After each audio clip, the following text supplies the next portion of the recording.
It's Our Story. Max Starkloff, St. Louis, Missouri. The early years of my disability, right after I was injured, I spent 4 years at home with my mother, who was divorced, and that became such a difficult burden that the decision back then was that the only other option was to go into a nursing home. So the predicament then was to find the best nursing home we could find. And it was my mother and my brother and my sister and myself, and my mother all decided that there's a place I went to which was about an hour outside of St. Louis, and it was an all-men's nursing home. And so I moved out there, which was a very frightening experience, and one that I felt was basically where I was going to spend the rest of my life. And I remember the things I worried about were things like, will I ever wear pants again? Because I remember in rehab, often to move things quickly, we just put a sheet across your lap and get you down into physical therapy or into rehab as quickly as you could. So I translated that thinking into where I would be when I'd be living in a nursing home. And it wasn't true, but that's what I thought. But I spent 12 years in the nursing home. Moved out there when I was in my early 20s, and the average age out there was about 82 years old.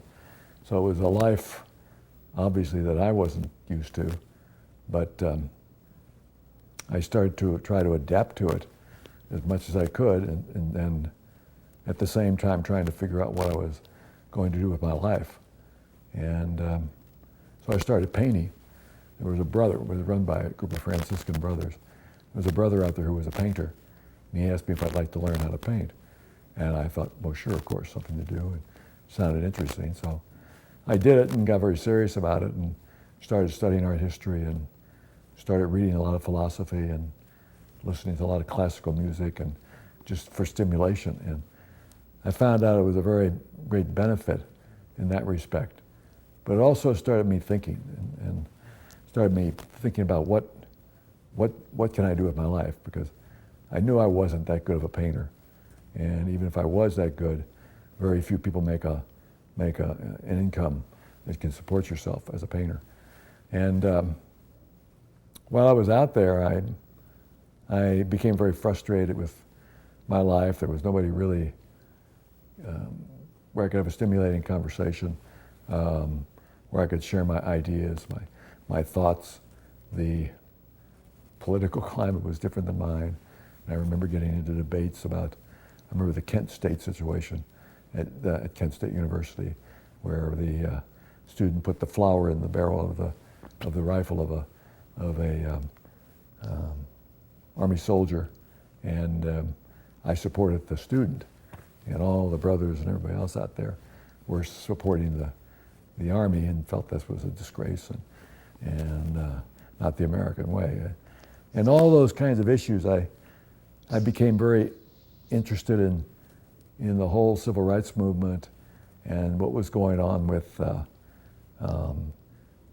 hippie movement and how people were thinking. And I found myself agreeing with a lot what was going on, which was just reverse of the environment I was living in. And it started to interest me, and I felt that, there's a disability rights movement, a civil rights movement going on, and they were fighting for their own rights, for their own humanity. And The It's Our Story project is a national effort to make disability history public and accessible. Visit us at www.itsourstory.org or on the It's Our Story project YouTube channel.